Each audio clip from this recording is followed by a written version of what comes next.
Isa, yes po. Kaninang phone? Ako na lang. Ako yung nag-birthday sa'yo. Happy birthday! Maganda. Kasino ka? Hindi ko. Good. Bata pa po. Hello Kathleen fans! Ito na nga ha, may update na si Ma'am Catherine mga kasambreros at saka si Sir Alden. Ito yung clue, sa bahay lang si Ma'am Catherine mga kasambreros ngayong bakasyon. So hindi talaga siya kumapang nagliwaliw or umalis mga kasambreros sa bahay nila. Kasi ito nga nag-post yung kanyang glam team ng behind the scene, no? Yung mga footages mga kasambreros ng kanyang bagong endorsement. So that's today, no? Fresh na fresh mga kasambreros. So todo kayod pa. Actually day 2 na niya mga kasambreros no? So from Pilipinas Got Talent, talagang hindi na siya nag-break lang siya from TV, pero kasi ito gumagawa na naman siya ng endorsement mga kasambreros. So day 2 ng endorsement shoot, no? So talagang busy mode mga kasambreros ang inyong Kathleen mga kasambreros, lalo na po si Ma'am Catherine. So maraming salamat at saka nagpahiwatig na siya kung asaan siya, no? Dito lang pala siya mga kasambreros, busy. Todo kayod pa rin ang inyong box office queen mga kasambreros. So wala pa tayong clue kung ano yung endorsement niya, pero baka Alpha Pro or TCL or speaking of TCL, baka ito na nga yung mga behind the scenes mga kasambreros. Baka ito nga yung kanyang sinushoot mga kasambreros, no? Yung TCL. Pero ko ano prior pa ito. It's either Tuesday or Monday or Tuesday nila ito ginawa mga kasambreros. Kasi may mga video na So iba rin itong parang lights lang at saka set up yung kanilang yung pinost mga kasambreros ng isa sa mga glam team members niya, Ma'am Catherine mga kasambreros.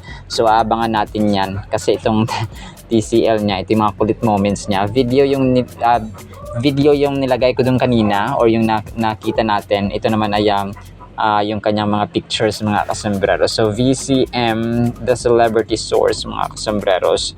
So tuwang-tuwa ang inyong Ma'am Catherine mga kasambreros dito. And then ito, so ito na yung so napakinggan ninyo na ito na yung video form. Yung tawag dito, yung mas may dinig mga kasambreros na kasi yung spottage yung nakaraan, di ba? Yung bag nga na dala-dala niya mga kasambreros ay malayo, so walang boses gaano. So ito nga ay so fans na nalapitan siya, tapos magpa-picture nga, tapos birthday ng isang fan niya. Binati niya pa. Sobrang bait talaga ng yung box office queen mga kasos. Happy birthday. So parang alam mo yung hindi siya plastic na parang sugar coated lang na pagkabat. Parang matropa-tropa, parang gano'n, no? Parang tropa-tropa na happy birthday. Parang gano'n yung kanyang mga kasambreros. And then ito, so bago itong kay Sir Alden na mga pinopost mga kasambreros, ay yung isang Kathleen admin, no? Talagang sabi niya dito ay deserve ng Kathleen talaga ng another movie project.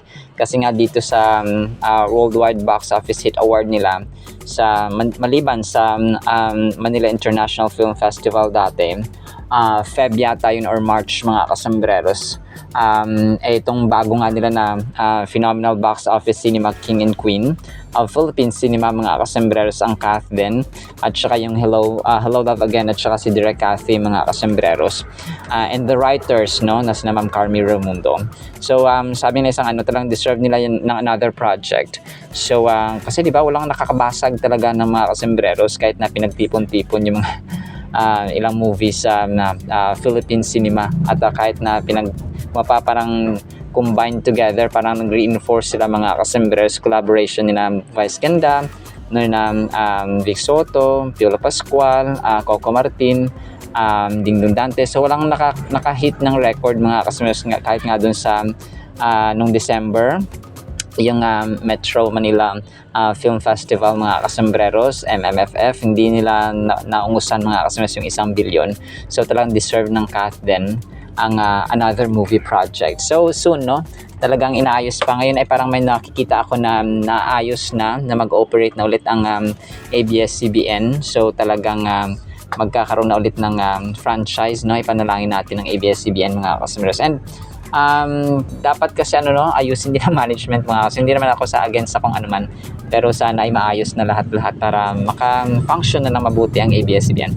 And then ito ang kukulit ng pinag-post ni Sir Alden sa kanya sa kanyang Instagram story, si Incredible Hulk, si Iron Man na sobrang paborito niya, at saka si Spider-Man mga kasimero na si Tom Holland. So tapos yung plano niya sa weekend daw bukas. So what's your plans for the weekend? Sabi niya, me. So magkakanta, parang piano, something like that, music lesson or pero alam ko it's either attend sila ng i-attend siya ng GMMSF mga kasimers bukas. Umattend ka na Pops Alden, huwag kang papresyo. De joke lang pa. Huwag kang papresyo diyan. Huwag kayong papresyo, please. Sabay ganun nalumbat na Hindi, kidding aside, pinapatawa ko lang po kayo mga kasembreros. So hopefully praying and hoping, believing in faith na attend ang Kathleen mga kasembreros kahit na isa man lang sa kanila, pero sana hoping and praying and believing in faith na attend sila mga kasembreros kasi talagang kumapa ang mga Cathletics ay nag-aantay rin ng ayuda. Parang nag-aantay ng kumapa kahit makita lang sila saglit mga kasembreros ay fulfillment na ang ating araw mga kasembreros.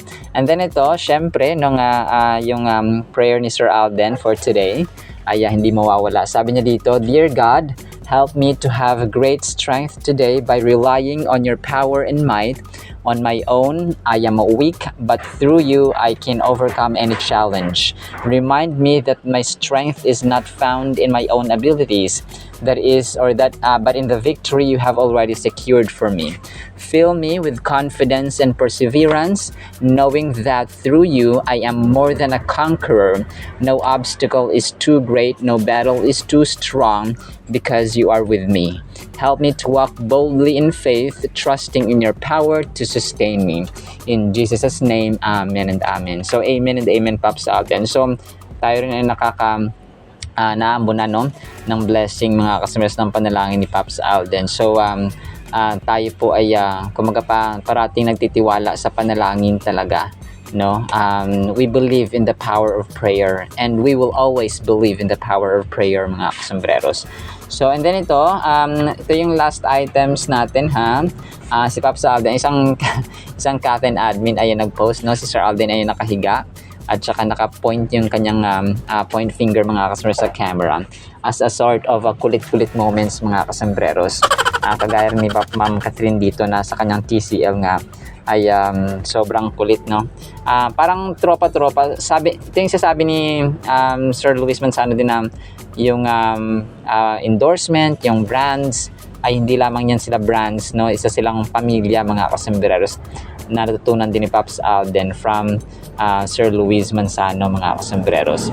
Alright, so yan lang actually sa ating Catherine items.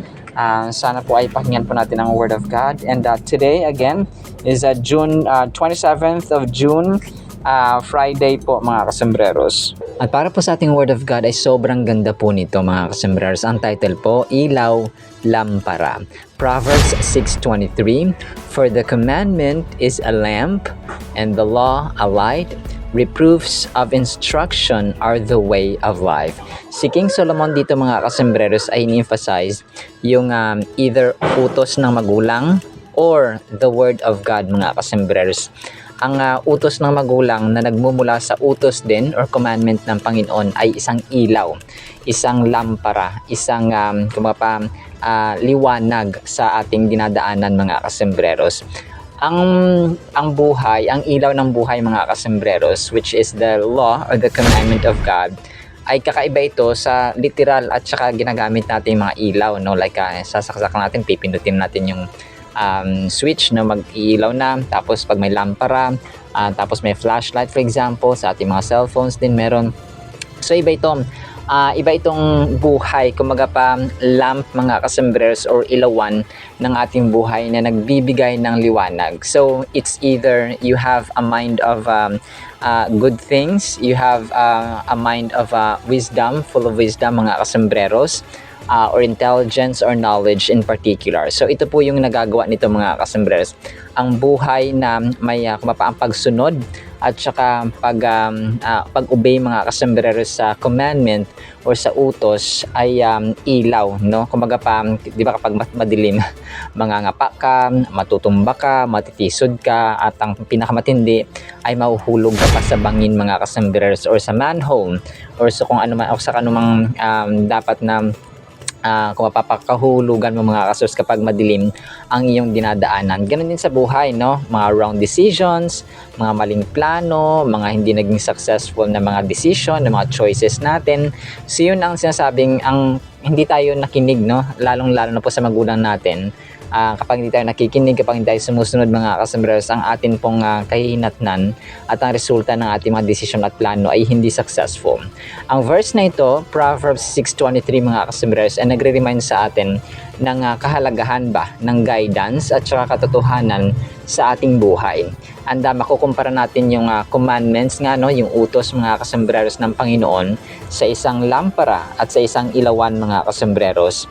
So ang lampara, ang ilawan or ang ilaw mga kasembreros ay nagbibigay liwanag sa ating daraan ng madilim at saka yung mga guiding ba ng ating mga steps or hakbang mga kasembreros, plano and decision para ma-prevent yung ating pagkatisod, pagkadismaya, pagka-disappoint mga kasembreros. Wow, may mga times talaga na madidismaya tayo mga kasembreros. Pero iba kasi yung nakinig ka tapos hindi ka nakinig kung kaya ka na nadapa or na nagkamali ng desisyon sa buhay mga kasembreros na marami sa karamihan ay pinagsisisihan nilang desisyon sa kanilang buhay. Pinagsisisihan nila kung bakit ginawa nila ang gantong desisyon. And pinaka-talamak nga dito, pinaka-common mga kasembreros yung maagang nag-aasawa at maagang nagkakaanak talaga. No, kasi yung mga tao, yung mga kabataan, hindi